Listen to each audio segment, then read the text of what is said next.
you think it's a lot of undercover brothers in the industry? Oh no, Queen. We don't know nothing about undercovers. Oh no. We don't know about that. Okay. Because I do. Your thoughts when 50 Cent blamed the second season ratings dip on gay stuff? First of all, you know, the pot calling the kettle black is all I'm saying.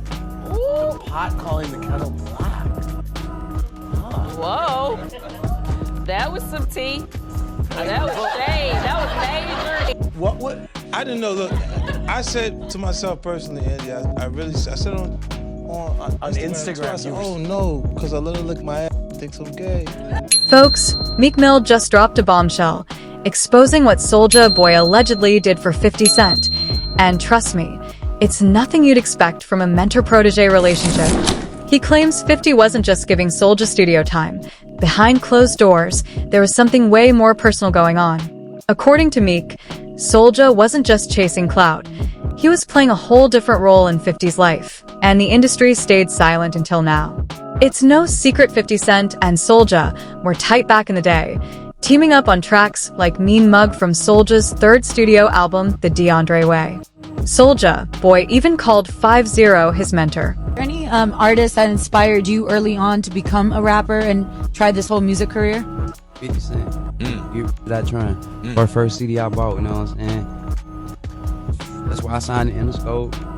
I just was with 50 in New York, bro. He got the Roy, his new champagne with the chest. I like it. Power, I like that. But now Meek Mill is claiming their connection went way beyond music, alleging 50 Cent was clapping Soulja's cheeks.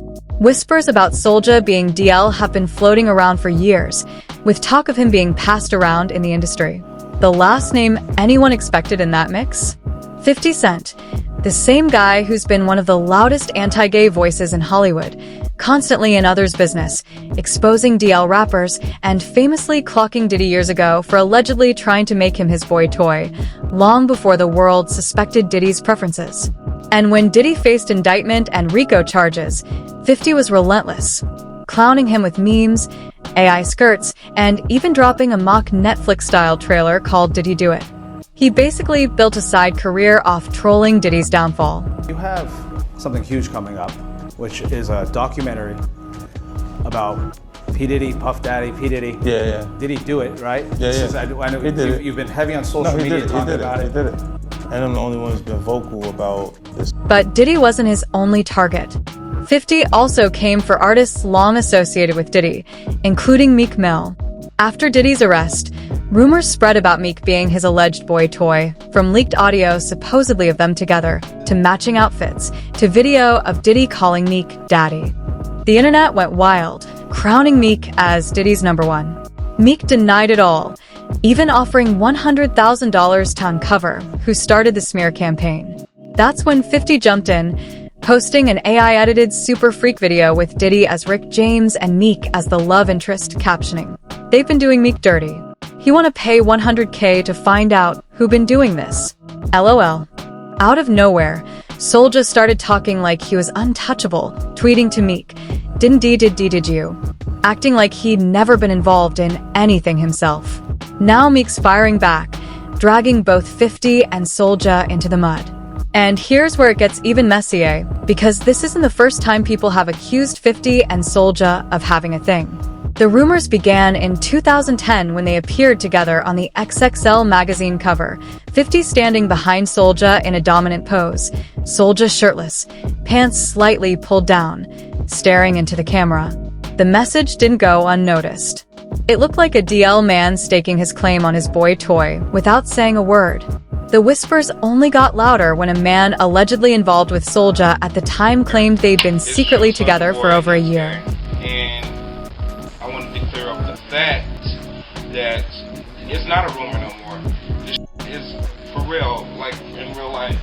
I met Soulja Boy back in April when he came to Niagara Falls, and me and him swapped numbers through his friend, whatever, Jabari, and me and and him just been kicking it for a little while. Fast forward to 2015, 50 Cent's ex, Vivica Fox, went on Watch What Happens Live and flat out hinted he might be down low with Soulja Boy. This came right after 50 took shots at Empire, claiming the show's ratings dropped because it had too much DL stuff. Vivica, who was starring on Empire at the time, wasn't having it.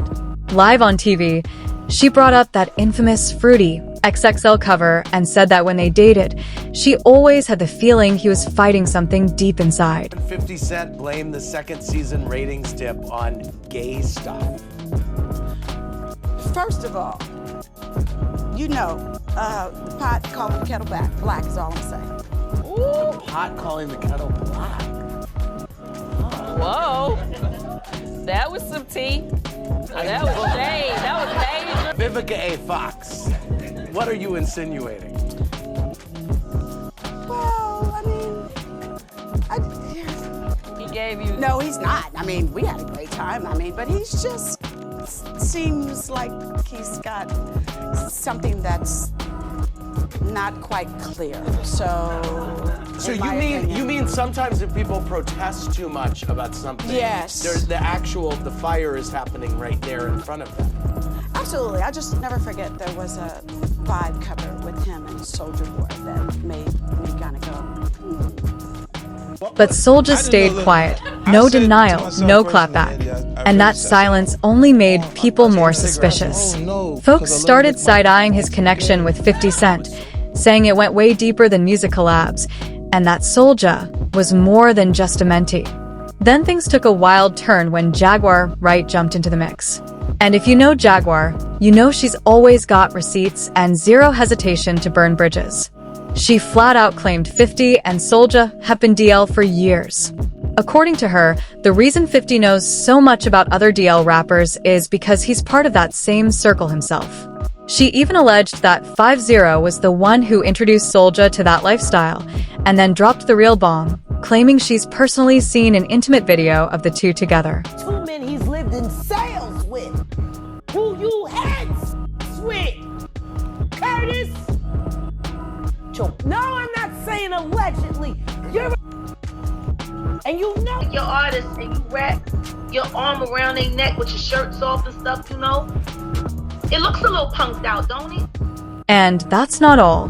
Remember when 50 told that story about Diddy offering to take him on an all-expense-paid shopping spree? I looked at him like, what'd you just say? Let me move, man, before I do something. You're gonna make me mess up the wedding. Oh, that's a nice gesture. Let me get out. No, take me. That's what a guy says to him. Now, folks are connecting the dots, saying the only reason Diddy felt bold enough to make that offer was because he suspected 50 had a little sweetness to him. The talk is Diddy wouldn't make a move like that unless he thought he had a real shot. Then there's the William the Baddest interview. The white DL dude who went on Tasha K's podcast, claiming Soulja ate him up at an event. He said Soulja was with all the freaky smoke behind closed doors, even though he puts up a completely different front for the cameras. I loved it. I had some Louis, it was Louis, it was everything, and it was perfect. And he was like, hey, this white. Like he kept he's very like into like the race play and stuff. But here's the thing, I don't know if this was really him or it was like drunk him or like, yo, I'm nervous. I'm like, is he gonna hurt me? Is he making music? Oh, I'm so nervous. And that thing was big, Tasha. Most skinny men got big. No, that thing was big, Tasha. But most skinny men got I'm gonna be honest, that thing was like fat and it goes, here's the thing that makes it different. It goes to the left. Okay. Like Tasha, it's long and it goes to the left. And it got even messier when Nicki, during an IG Live with SG, hinted that he was 50 Cent's alleged boy toy. She straight up asked him about undercover DL rappers in the industry. Soulja just laughed it off, but Nicki quickly pointed out that she already knew exactly who those DL rappers were. Do you think it's a lot of undercover brothers in the industry? Oh no, Queen! We don't know nothing about undercovers. Oh no! We don't know about that. Okay.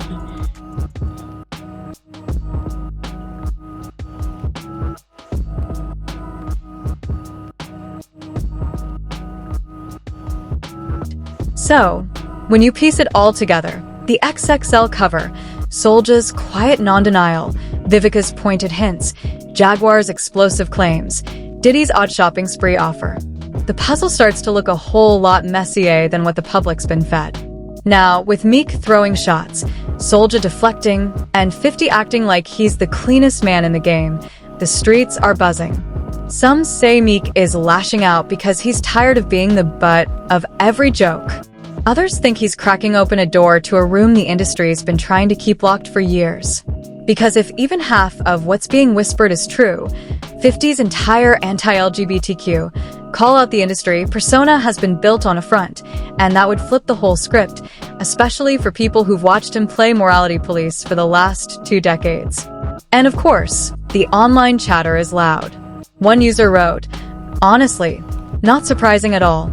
Acting anti-gay is the perfect cover."